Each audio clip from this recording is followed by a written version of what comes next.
श्री गणेशाय नमः. अवधूत चिंतन. श्री गुरुदेव दत्त. श्री स्वामी समर्थ. जय जय स्वामी समर्थ. देव म्हणतात, बाळा, आज तू ज्या काही शक्तींना घाबरत आहेस, ज्या वाईट शक्तींचा सामना करण्यापासून तू मागे फिरू पाहत आहेस, त्यासाठी मी आज तुला आशीर्वाद देण्यासाठी आलो आहे. परमेश्वराचे आज रात्री तुमच्या घराभोवती तळ ठोकतील आणि तुम्हाला प्रत्येक हानीपासून वाचवतील. आपल्या वातावरणात शांतता आणि शांतता असू द्या. देवाची उपस्थिती देखील प्रबल होऊ द्या. तुम्ही नामस्मरण करत राहा.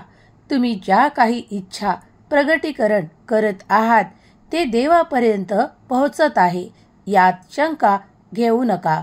देव तुमच्या प्रत्येक इच्छेचे उत्तर लवकरच तुमच्या इच्छा तुमच्यापर्यंत पूर्ण करण्यासाठी तुमच्यापर्यंत येत आहेत. बाळा, मला येण्यासाठी फक्त तुझे नामस्मरण आणि तुझी शुद्ध भक्ती पाहिजे. मला तुझ्यापर्यंत येण्यासाठी दुसरे काहीही नको.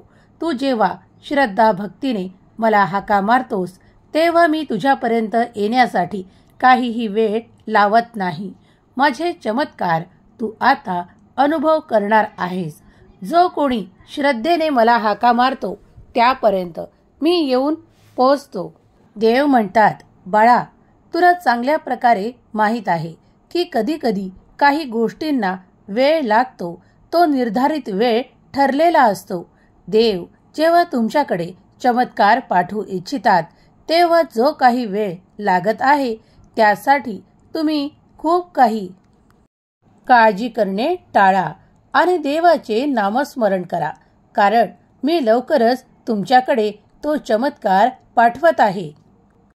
देव म्हणतात, तुला चांगल्या प्रकारे माहीत आहे की प्रत्येक गोष्ट तुझ्यापर्यंत येण्यासाठी काही निर्धारित वेळ लागणार आहे.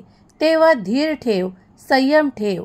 जेव्हा तुझ्यावर माझा आशीर्वाद येईल तेव्हा ते तुला नक्कीच प्राप्त होईल. विश्वासाने पुढे जा आणि आपले कर्म पूर्ण करा. जेव्हा तुम्ही कर्म पूर्ण कराल तेव्हा अलगदपणे मी तुमच्या हातावर तुमचे स्वप्न ठेवील. होय बाळा, कारण ते सत्यात उतरवल्या जाईल. तुझा विश्वास माझ्यावर अटूट असू दे. जर तुमचा माझ्यावर विश्वास असेल तर तुमचा स्वतःवरही विश्वास ठेवला पाहिजे की एक दिवस तुम्हाला जे हवे आहे ते नक्कीच मिळेल. तुम्ही झोपत असताना तुम्हाला खोल विश्रांती देण्यासाठी तुमचा देव तुमच्यासाठी नियोजन करत आहे.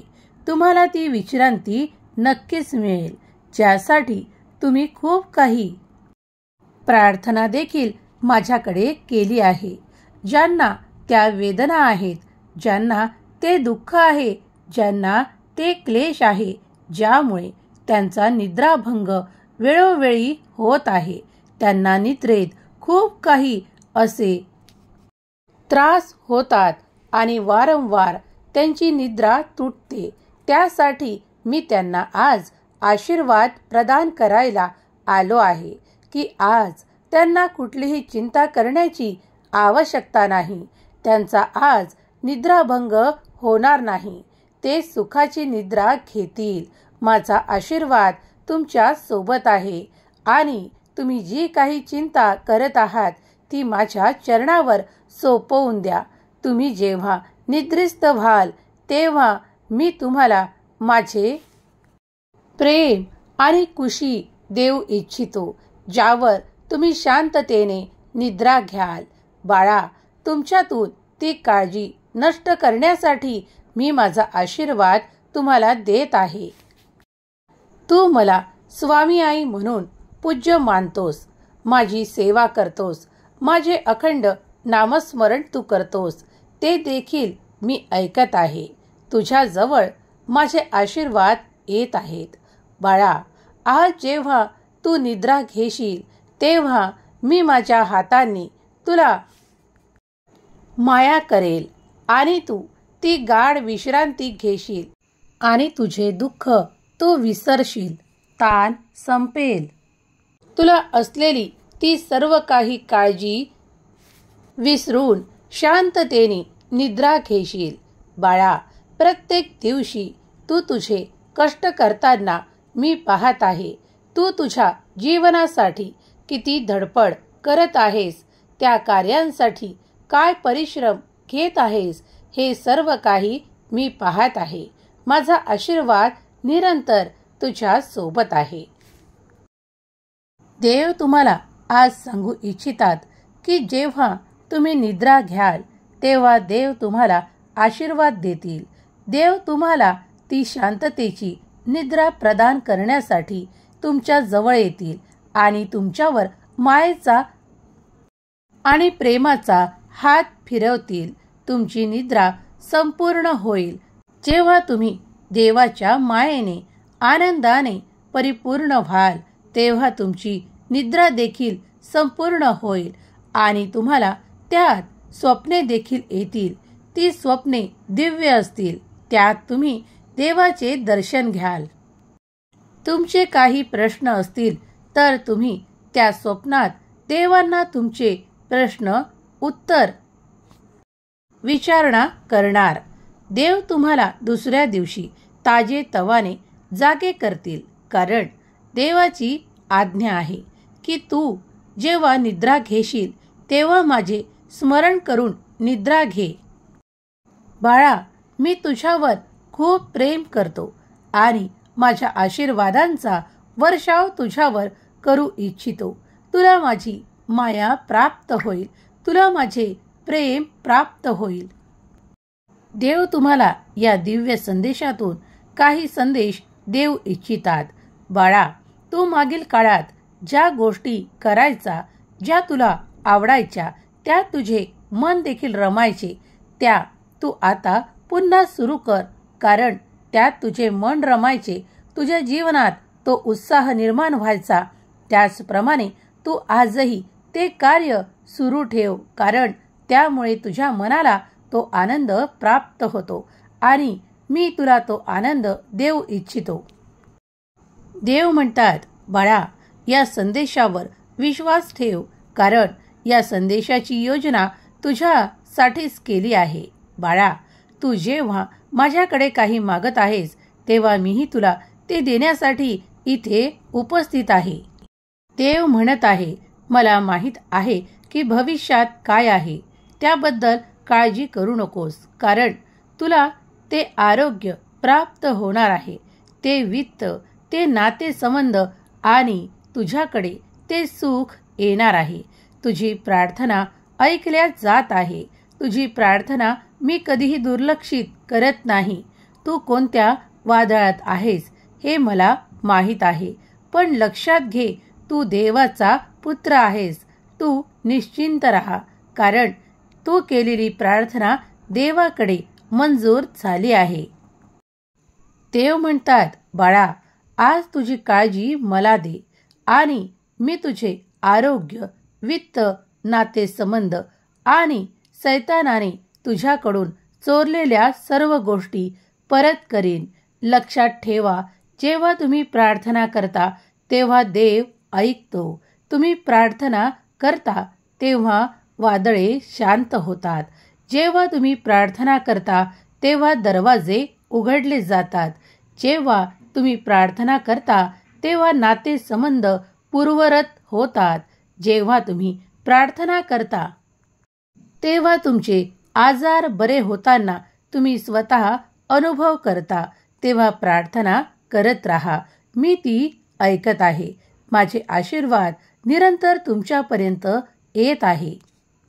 जो कोणी माझा प्रिय बाळ या क्षणाला हा दिव्य संदेश ऐकत आहे त्याला मी सांगू इच्छितो की चिंता करणे थांबव. इथून पुढे तुला काळजीचे कारण उरणार नाही. याची दक्षता तुझा देव घेत आहे. तुझ्याकडे ते आशीर्वाद देत आहे ज्यामुळे तुझ्याकडे सुख, समृद्धी, आनंदाचा वर्षाव होणार आहे. तू ती विपुलता प्राप्त करण्यासाठी जे काही प्रयत्न करत आहेस त्या प्रयत्नात तुला नक्कीच यश दिल्या जाईल. ते मोठ्या प्रमाणात तुझ्याकडे येत आहे. तुझे कुटुंब आणि तू सुखी संपन्न जीवनासाठी जी माझी प्रार्थना करत आहात ती प्रार्थना ऐकल्या जात आहे.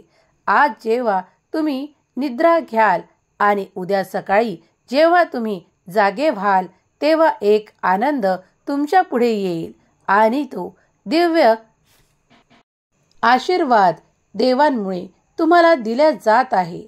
त्यासाठी तुम्ही देवाचे आभार मानाल हेही मला माहीत आहे.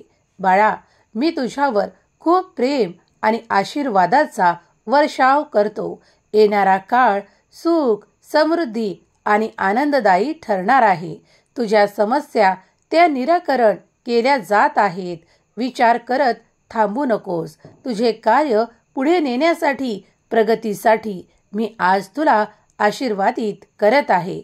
चिंता करू नकोस. तू माझा प्रिय बाळ आहेस आणि मी तुझ्यावर माझ्या आशीर्वादांचा वर्षाव करू इच्छितो. ते घेण्यासाठी, स्वीकार करण्यासाठी तू सज्ज आहेस. ज्या क्षणाला तू हा संदेश ऐकशील त्या काही तासातच तुला एखादी आनंदाची बातमी कळेल. तुमचे जे काही नाते आजपर्यंत तुमच्यापासून दुरावले होते ते लवकरच तुमच्याकडे आनंदासहित परत येणार आहे. जे कोणी माझ्याकडे त्या प्रेमासाठी, त्या सुसंवादासाठी प्रार्थना करू इच्छिते त्यांच्याकडे ते प्रेम, ते आनंद त्यांना प्राप्त होणार आहेत. देव म्हणतात, जो कोणी हा संदेश पूर्ण ऐकेल त्यावर माझी कृपा निरंतर राहील. त्याला सुख, समाधान, आरोग्याची प्राप्ती होईल. त्याची अनिद्रा दूर होऊन त्याला शांत निद्रा लागेल. माझा आशीर्वाद निरंतर तुमच्यासाठी आणि तुमच्या संपूर्ण जीवनासाठी आहे. सुखी राहा, तुमचे कल्याण होईल. ज्यांनी कुणी स्वामी प्रिय बाळांनी हा संदेश इथपर्यंत ऐकला आहे त्यांना आज स्वामी देव शांत निद्रा देऊ इच्छितात.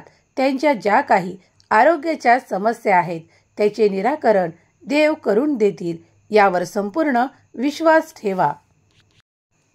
ज्या काही तुमच्या इच्छा आहेत त्या तुम्ही कमेंटमध्ये लिहू शकता. देव नक्कीच त्या पूर्ण करतील यावर संपूर्ण विश्वास ठेवा. देव तुमच्यापर्यंत या संदेशाच्या मार्फत, या दिव्य संदेशाच्या मार्फत आले आहेत. तेव्हा या संदेशांना देवाचा आशीर्वाद मानून जो कोणी स्वीकार करेल त्याला ते आशीर्वाद नक्कीच प्राप्त होतील. स्वामी आईचा जयघोष करायला विसरू नका. स्वामी माऊली, मी तुझे प्रिय बाळ असे लिहायला देखील विसरू नका. देव तुमचे कल्याणच करणार आहेत. केलेली सेवा स्वामी माऊली चरणी अर्पण करते. श्री स्वामी समर्थ. जय जय स्वामी समर्थ. श्री स्वामी समर्थ. जय जय स्वामी समर्थ. श्री स्वामी समर्थ. जय जय स्वामी समर्थ.